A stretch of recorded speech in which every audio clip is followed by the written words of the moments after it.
Hello everyone, आज मैं आपके लिए एक्सप्लेन करूंगी द लेजेंड ऑफ ज़ानो का एपिसोड नंबर 62।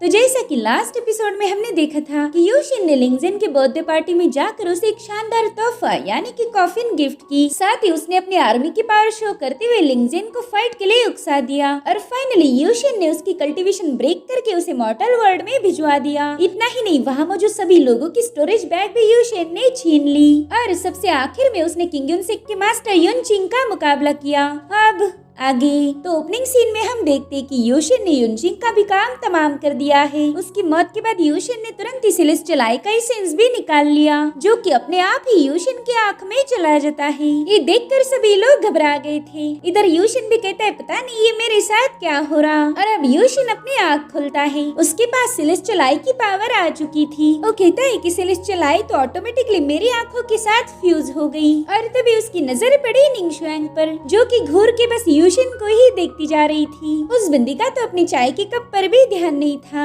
और तभी यूशिन शॉक होकर कहता है कि अरे बाप रे, इस सेलेस्टियल आई में तो एक्सरे विजन की भी पावर है, यानी कि मैं अंदर तक का देख सकता हूँ। और वो बिल्कुल भी निंगशुआंग को अंदर तक देखना नहीं चाहता था, इसलिए तुरंत ही अपना मुंह घुमा लेता है। मगर सेलेस्टियल आई डीएक्टिवेट होने का नाम नहीं लेती और यूशिन से भी रहा नहीं जा रहा था, इसलिए वो एक बार फिर से निंगशुआंग की तरफ देखने लगा। यूशिन को उसके पीछे एक एनर्जी फ्लो नजर आ रहा था, तो तुरंत ही छलांग लगाते हुए निंगशुआंग की तरफ आगे बढ़ता है। उसने सीधे जाकर निंगशुआंग पर एक पंच हिट कर दिया था, मगर निंगशुआंग अपने हाथों से उसके अटैक को रोक लेती है। और अब यूशिन एक बार फिर से बड़े स्टाइल के साथ उस पर पंच हिट करने चला गया, मगर निंगशुआंग समय रहते उसे डॉज कर लेती है, जिसके बाद दोनों भी एक दूसरे पर हमला करना शुरू कर देते हैं। और उसी वक्त यूशिन ने निंगशुआंग का हाथ पकड़कर उसे अपनी तरफ खींच लिया, जिसके बाद वो सीधे उसके पीछे जाकर उसके दोनों हाथ पकड़ लेता है ताकि वो यूशिन पर कोई अटैक ना कर पाए। वो कह रहा था, बताओ तुम्हारा रियल फॉर्म कहाँ पर है, यानी कि ये रियल निंगशुआंग थी नहीं। जब वहाँ मौजूद डिसाइपल्स को ये बात पता चली, वो काफी ज्यादा शॉक हो गए। वो कहते अरे हम तो इसे रियल समझ रहे थे, मगर ये तो निंगशुआंग की अवतार निकली। इधर निंगशुआंग का अवतार घबरा कर यूशिन से पूछने लगा कि क्या तुम मुझे मारना चाहते हो। तो यूशिन उसके साथ फ्लर्ट करते हुए कहने लगा कि तुम्हें मार के मेरा तो फायदा ही होगा, तुम्हारे मरते ही तुम्हारा रियल फॉर्म बुरी तरह से घायल हो जाएगा। ज़ेंगियांगसेक तो तुम्हारे बलबूते पर काफी ज्यादा उछलता है। जिसके बाद निंगशुआंग का गला दबाते हुए कहने लगा कि तुम्हें घायल करना यानी कि ज़ेंगियांगसेक को घायल करना, तो बताओ भला मैं ऐसा क्यों न करूं। मगर उसी वक्त निंगशुआंग का फॉर्म बर्फ में बदलकर ब्रेक हो गया। वहाँ से जाने से पहले यूशिन से कहती कि तुम कभी भी मेरे ज़ेंगियांगसेक को हरा नहीं सकते, जिस पर वो कहता है अच्छा ये बात है तो जाकर अपने चेंग कुन को बता दो कि यूशिन आज न कल उसे खत्म कर देगा। तभी वहाँ पर यानहुआंग पैलेस का बंदा आ जाता है। वो यूशिन से कह रहा था, मास्टर प्लीज मुझे माफ कर दीजिए, लेकिन मैं निंगशुआंग की ट्रू बॉडी को ढूंढ नहीं पाया। जिस पर यूशिन कह रहा था तुम्हें माफी मांगने की जरूरत नहीं, वो निंगशुआंग है, उसे ढूंढना इतना भी आसान नहीं हो सकता। जिसके बाद वो हेंग्यूसेक के एंसेस्टर को देखने लगा। सभी लोग सोच रहे थे कि अब हेंग्यूसेक के एंसेस्टर यूशिन को पनिश करेगी। वो सोचते कि एंसेस्टर खुद को बचाने के लिए यूशिन पर अटैक जरूर करेगी, मगर एंसेस्टर तो कहती है कि ग्रीटिंग्स सेक्ट लीडर। अब ये सुनकर वो सभी लोग शॉक हो गए। उन्हें तो ये समझ नहीं आ रहा था कि आखिर एंसेस्टर ने यूशिन को सेक्ट लीडर क्यों बोला होगा। अब यूशिन सीधे जाकर लिंगजेन के सिंहासन पर बैठ जाता है। वो वहाँ मौजूद लोगों से कहने लगा कि आप सबको चौंकने की जरूरत नहीं, मैं यूशिन हेंग्यूसेक का नया लीडर बन चुका हूँ। इतना ही नहीं, मैं यानहुआंग का होली लॉर्ड भी हूँ। इस अनाउंसमेंट को सुनकर तो सभी लोग काफी ज्यादा शॉक हो गए। इधर यूशिन कह रहा था, वेल यहाँ पर बात खत्म नहीं होती, डाचो रीजन की ग्रेट फैमिलीज भी मेरी अलाई बन चुकी है।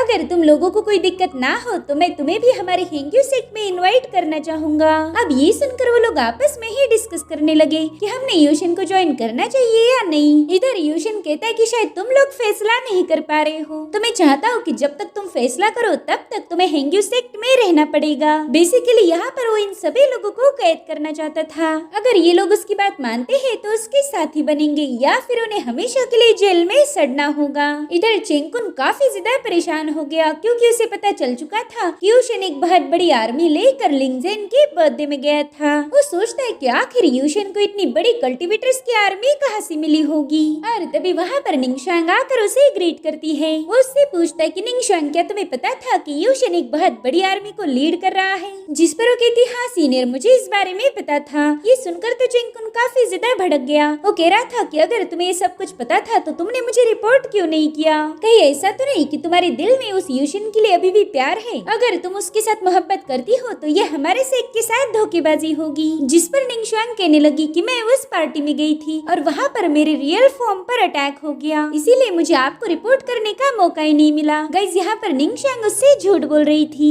मगर चेंगकुन को उसकी बातों पे यकीन नहीं हो रहा था। इसलिए वो कहती कि सीनियर, मैं अभी तक वो दिन भूली नहीं जिस दिन मैंने योशिन का साथ छोड़ दिया था। मैं जिंगयांग सेक्ट की स्पिरिचुअल बॉडी हूँ, इसीलिए मैं अच्छे से जानती हूँ कि हमारे सेक्ट के लिए क्या सही रहेगा और क्या गलत। तो अब चेंगकुन भी जबरदस्ती उस पर भरोसा कर लेता है। वो कह रहा था, निंगशुआंग, शायद मैंने तुम्हें गलत समझा, खैर कोई नहीं, तुम यहाँ से जा सकती हो। तो अब निंगशुआंग उससे दबा के झूठ बोलने के बाद वहाँ से चली गई। इधर चेंगकुन सोचता है कि मैंने जल्दी से लॉ मास्टर को इसके बारे में रिपोर्ट करना चाहिए, सिर्फ वही योशिन को काबू कर सकते हैं। जिसके बाद हमें जिंगयांग सेक्ट के एक सीक्रेट केव का सीन दिखाया जाता है, जहाँ पर एक बंदा कई सारी डेड बॉडीज पर एक्सपेरिमेंट कर रहा था। उस बंदे ने पावरफुल टैलिस्मान क्रिएट कर लिए थे जो कि वो इन डेड बॉडीज में डालने वाला था, मगर तभी चेंगकुन वहाँ पर भागते हुए पहुँच गया। वो कहने लगा, लॉ मास्टर गजब हो गया, लेकिन चेंगकुन के अचानक से वहाँ आने से वो बंदा डिस्टर्ब हो जाता है। इसीलिए उसने गुस्से में आकर चेंगकुन पर एक जबरदस्त अटैक करके उसे बहुत दूर पटक दिया।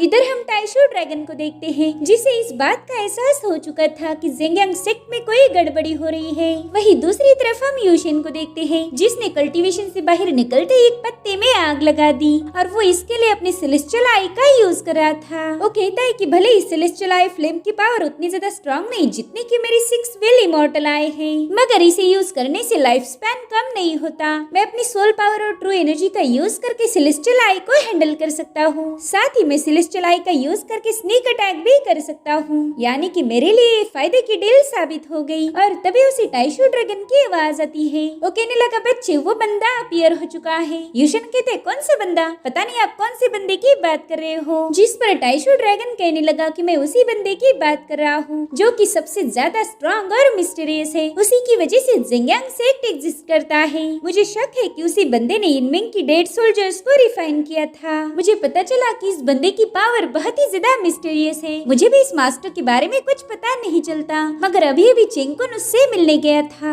तो चेंगकुन की वजह से ही मैं उसका एग्जिस्टेंस डिटेक्ट कर पाया। जिस पर योशिन कहता है कि सीनियर, मैंने कभी सोचा नहीं था कि जिंगयांग सेक्ट के पास कोई ऐसा पावरफुल बंदा होगा। तो टाइशू ड्रैगन कहते हैं, हाँ, मुझे भी ऐसा नहीं लगा था, लेकिन वो बंदा काफी ज्यादा शातिर है। उसने बड़ी ही चालाकी दिखाते हुए अपनी ऑरा को हाइड करके रखा। मुझे तो लगता है कि उस बंदे को कई सारे सीक्रेट्स पता होंगे। इधर चेंगकुन उस बंदे से कह रहा था कि लॉ मास्टर, प्लीज मुझे माफ कर दीजिए। मैं जानता हूँ कि मैंने आपको डिस्टर्ब किया, लेकिन बात ही कुछ ऐसी थी कि मैं खुद को रोक नहीं पाया। दरअसल मेरे पास एक बहुत बुरी खबर है। जिस पर लॉ मास्टर कहने लगा, ठीक है, बको जल्दी। तो चेंगकुन तुरंत ही उसके सामने नील करते हुए कहने लगा कि मास्टर, उस कमीने यूशिन ने एक बहुत ही मिस्टीरियस आर्मी को गैदर किया है और इसी वजह से डाचू रीजन को यूनिफाई करने का हमारा प्लान खतरे में पड़ चुका है। तो मास्टर उसकी तरफ आगे बढ़ते हुए कहने लगा कि 5-6 लूजर्स की आर्मी को आर्मी नहीं कहा जाता। यूशिन की आर्मी हमारा बाल विवाह का नहीं कर पाएगी। मगर चेंगकुन को इस बात पर बिल्कुल यकीन नहीं होता, क्योंकि उसे अच्छे से पता है कि यूशिन उसकी दुनिया उलट पुलट कर सकता है। इधर लॉ मास्टर ने उसका चेहरा पढ़ लिया था। वो कहता है कि शायद तुम इस आर्मी को लेकर काफी ज्यादा परेशान हो। अगर तुम ये हैंडल नहीं कर पा रहे हो तो एक काम करो,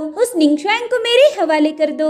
उस लड़की के पास स्पिरिचुअल बॉडी है, तो मैं उसे रिफाइन करके उसके ब्लड एसेंस का यूज करके मेरी आर्मी को और ज्यादा स्ट्रॉन्ग बनाऊंगा। अगर मेरी आर्मी स्ट्रॉन्ग बन गई तो फिर यूशिन ही क्या, बल्कि पूरा की पूरा डाचू रीजन हमारे कंट्रोल में होगा। फिर किसी में इतना दम नहीं कि हमारी डेड आर्मी का मुकाबला कर पाए। इधर यूशिन को भी सारी बातें पता चल गई थी। वो कहने लगा कि जिंगयांग सेक्ट की वॉर में ये बंदा ही हमारे सामने सबसे बड़ा खतरा होगा। अब हमें इस बंदे को कैसे हैंडल करना है इसके बारे में सोचना ही पड़ेगा। जिसके बाद यूशिन टाइशू ड्रैगन के सामने हाथ जोड़कर बैठ गया। वो कहते, सीनियर, मुझे पता है आप मेरी मदद जरूर करोगे। अब टाइशू ड्रैगन को पता था कि यूशिन सिर्फ काम के वक्त ही उससे मस्का मारता है। तो कहता है, बच्चे, तुम्हारे मस्के का कोई फायदा नहीं होगा, क्योंकि उस बंदे से डील करना बहुत ज्यादा मुश्किल होगा। अगर तुम उसे हराना चाहते हो तो तुम्हारे पास बस एक ही ऑप्शन है, तुम्हें खुद को पावरफुल बनाना होगा। और अब यूशिन सीधा लुआंग कांग युआन में पहुंच गया। यूशिन तो उस जगह को देखकर काफी ज्यादा कंफ्यूज हो गया। वो ड्रैगन से पूछ रहा था कि सीनियर, आखिर यहाँ पर मेरी पावर इम्प्रूव कैसे होगी।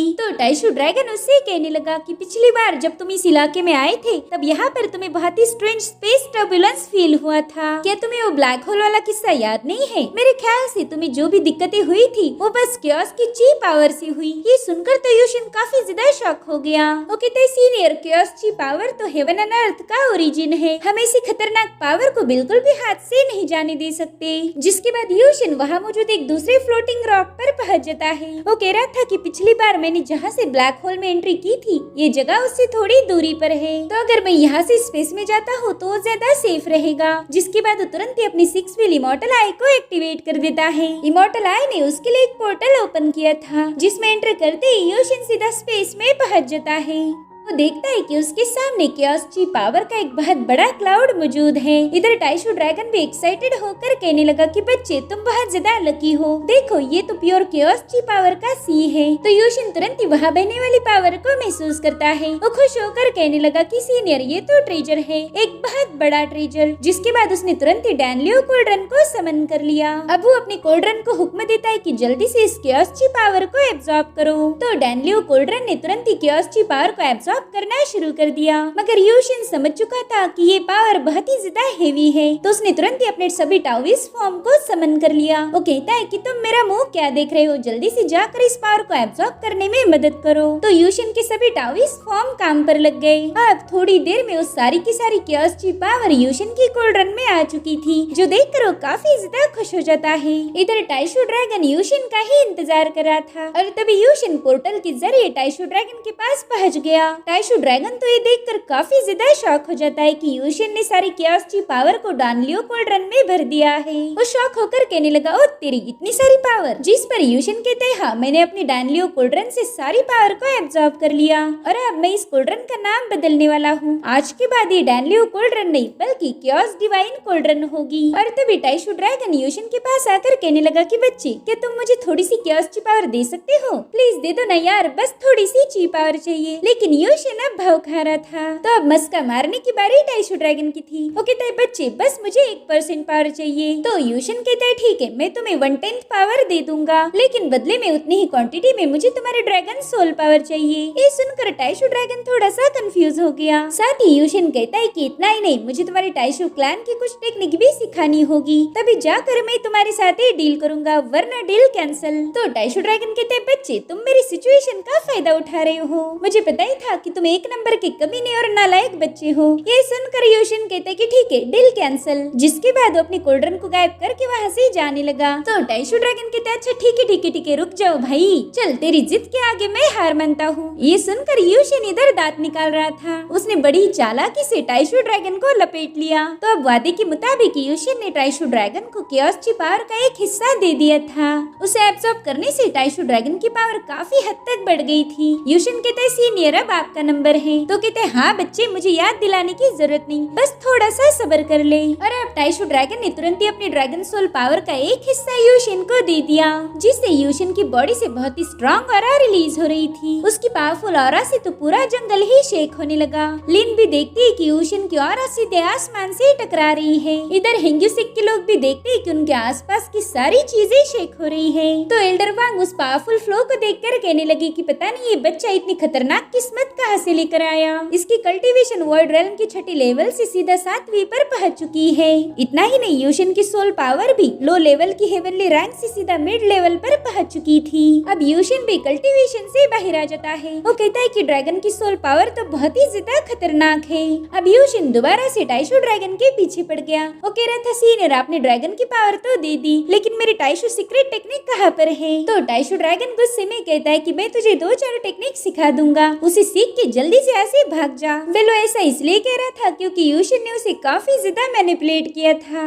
अब टाइशू ड्रैगन एक वॉरियर का फॉर्म समन कर लेता है। वो कहता है बच्चे तुम्हें अब इससे थोड़ा सा केयरफुल रहना होगा। और तभी उस फॉर्म ने हवा में फ्लोट करते हुए एक स्टेप आगे बढ़ाई, जिससे वहाँ पर एक पावरफुल फॉर्मेशन क्रिएट हो गया था। यूशिन देखता है कि उसकी बॉडी में बहुत ही ज्यादा तकलीफ हो रही है, क्योंकि उस फॉर्मेशन की ऑरा उसे सप्रेस कर रही थी। तो यूशिन अपनी पूरी ताकत लगाकर उस पावरफुल ऑरा से बचने लगा। तभी टाइशू ड्रैगन उसे बताने लगा कि बच्चे इसे टाइशू स्टेप कहा जाता है। इस टेक्निक का यूज करके तुम अपने अपोनेंट एनवायरनमेंट को बुरी तरह से सप्रेस कर सकते हो। तुम तुम्हारे दुश्मन को हजारों टन ग्रेविटी से दबा सकते हो। इधर यूशिन भी उस ग्रेविटी पावर की वजह से सीधा घुटनों पर आ गया था। वो टाइशू ड्रैगन से कहता है कि ये टेक्निक तो मुझे काफी ज्यादा पसंद आ गई, और तभी उस ड्रैगन फॉर्म ने यूशिन पर एक और अटैक कर दिया। मगर यूशिन समय रहते साइड में हट चुका था। उसने अभी तक इस टेक्निक को अच्छे से ऑब्जर्व किया था, और अब यूशिन भी टाइशू स्टेप का यूज करते हुए उस फॉर्म को एक ही अटैक में कुचल देता है। जिसके बाद यूशिन 3 क्लैरिटी डीमन सप्रेशन एरी को समन कर लेता है ताकि वो उस फॉर्म से अपनी फाइट कंटिन्यू रखे। अब यूशिन के तीनों फॉर्म उस बंदे पर अपनी पावरफुल एनर्जी से अटैक कर देते हैं, लेकिन उस बंदे ने भी अपने 3 फॉर्मेशन बना के यूशिन की सारी एनर्जी को एब्जॉर्ब कर लिया। ये देखकर तो यूशिन काफी ज्यादा शॉक हो जाता है, और अब उस बंदे ने यूशिन की कलेक्ट की हुई पावर का यूज करके यूशिन पर ही हमला कर दिया। तो अब यूशिन भी उस बंदे की इसी टेक्निक को कॉपी कर लेता है। उसने एक फॉर्मेशन क्रिएट करके उस बंदे के अटैक को किसी और जगह ट्रांसफर कर दिया था। वो समझ जाता है कि इस मूव का यूज करने से हम अपोनेंट के अटैक को कहीं और जगह ट्रांसफर कर सकते हैं। जिस पर टाइशू ड्रैगन के टाइप बच्चे इसे कहते हैं वंडर ऑफ टाइशू टेलीपोर्टेशन। अब टाइशू ड्रैगन ने क्रिएट किया हुआ फॉर्म एक बार फिर से अटैक करने के लिए रेडी हो जाता है। टाइशू ड्रैगन यूशिन को बता रहा था कि बच्चे इस बार तुम्हें थोड़ा सा केयरफुल रहना होगा। ये फॉर्म जिस मूव का यूज करने जा रहा है उसे टाइशू डिवाइन पनिशमेंट कहा जाता है। ये हमारे टाइशू एंशिएंट ड्रैगन क्लैन की एक बहुत ही खतरनाक किलिंग टेक्निक है। जिस पर यूशिन कहता है ठीक है, आप मेरी फिक्र मत करो, देखता हूँ कि आपके इस फॉर्म में कितना दम है। इधर उस बंदे ने अपना एक फॉर्मेशन क्रिएट कर लिया था, तो यूशिन भी सेम वैसा ही करता है, और अब ये दोनों भी उसी फॉर्मेशन की एनर्जी का यूज करते हुए वहाँ पर 2 बड़े बड़े एनर्जी बॉल क्रिएट कर लेते हैं। और अब यूशिन ने टाइशू विंड का यूज करते हुए तुरंत ही उस बंदे पर हमला कर दिया। तो बंदा भी यूशिन के अटैक को काउंटर करना शुरू कर देता है, जिससे वहाँ पर बहुत ही पावरफुल एनर्जी रिलीज होते हुए एक ब्लास्ट हो जाता है। उस ब्लास्ट में यूशिन ने टाइशू ड्रैगन की फॉर्म को पूरी तरह से डिस्ट्रॉय कर दिया था, यानी कि यूशिन ने इस किलिंग टेक्निक को भी मास्टर कर लिया है। और अब फाइनली यूशिन कल्टीवेशन से बाहर आ गया। वो देखता है कि उसके सामने उसके सभी सीनियर खड़े हैं। वो सबके सब लोग उसे घूर रहे थे। यूशिन उनसे कह रहा था कि अरे वाह, तुम लोग तो बड़ी ही जल्दी यहाँ पर पहुँच गए। जिस पर वो कहते ना, हमारा स्पीड तुम्हारी कल्टीवेशन से थोड़ा सा कम था। हेंगशियान कहते बच्चे, तुमने तो हमें चौंका दिया, तुम तो इतनी तेजी से आगे बढ़ रहे हो कि हमारे जैसे बुढ़ों के लिए कोई चांस ही नहीं। शायद तुम्हारे लेवल तक पहुंचने के लिए हमें 2-4 जन्म तो लेने ही पड़ेंगे। ये सुनकर यूशिन थोड़ा सा इम्प्रेस हो गया। वो कहता है सीनियर, मैं अपनी पावर के बारे में किसी को बताना नहीं चाहता था, मैं हमेशा लो प्रोफाइल रखता हूँ, मगर इस बार मेरी पावर ने ही मेरा भांडा फोड़ दिया। तभी लीन जाकर सीधा उसके कंधे पर हाथ रख देती है। वो कहती है यूशिन, अब तुम बहुत ही ज्यादा पावरफुल बन चुकी हो, तो क्यों ना हम सीधे जाकर ज़ेंगियांग सेक्ट पर अटैक कर दे। लीन की इस बात से वो सभी लोग अग्री थे, मगर यूशिन कहते ना, फिलहाल हम उन पर अटैक नहीं कर सकते, क्योंकि उनके पास एक मिस्टीरियस स्ट्रॉन्ग पर्सन है जो कि ज़ेंगियांग सेक्ट में हजारों सालों से छुपा हुआ है। उस बंदे के पास बहुत ही खतरनाक पावर है, तो फिलहाल हम उसका मुकाबला नहीं कर पाएंगे। तो अब एल्डर यांग यूशिन से पूछ रहे थे कि बताओ फिर तुम्हारा क्या प्लान है। जिस पर यूशिन कहने लगा कि फिलहाल तो मुझे डैन सिटी जाना होगा, क्योंकि डैन सिटी के पास दुनिया के सबसे बेस्ट अल्केमिस्ट है। अगर हम उनसे कुछ पावरफुल पिल्स को कलेक्ट कर पाए तो फिर इस जंग में हमारे जीतने के चांसेस बढ़ जाएंगे। तो अब प्लान के अकॉर्डिंग यूशिन सीधा डैन सिटी पहुंच गया, जहाँ पर उसे एक छोटी बच्ची के चिल्लाने की आवाज आ रही थी। वेल, एक छोटी बच्ची थी जून। वो यूशिन का हाथ पकड़कर उसे अपने साथ ले जाने लगी। वो कह रही थी कि मेरी बड़ी सिस्टर को किडनैप किया गया है। अब वो यूशिन को पूरी बात बता पाई। इससे पहले ये एपिसोड यहीं पर एंड हो जाता है। Thank you so much for watching. Bye bye, take care.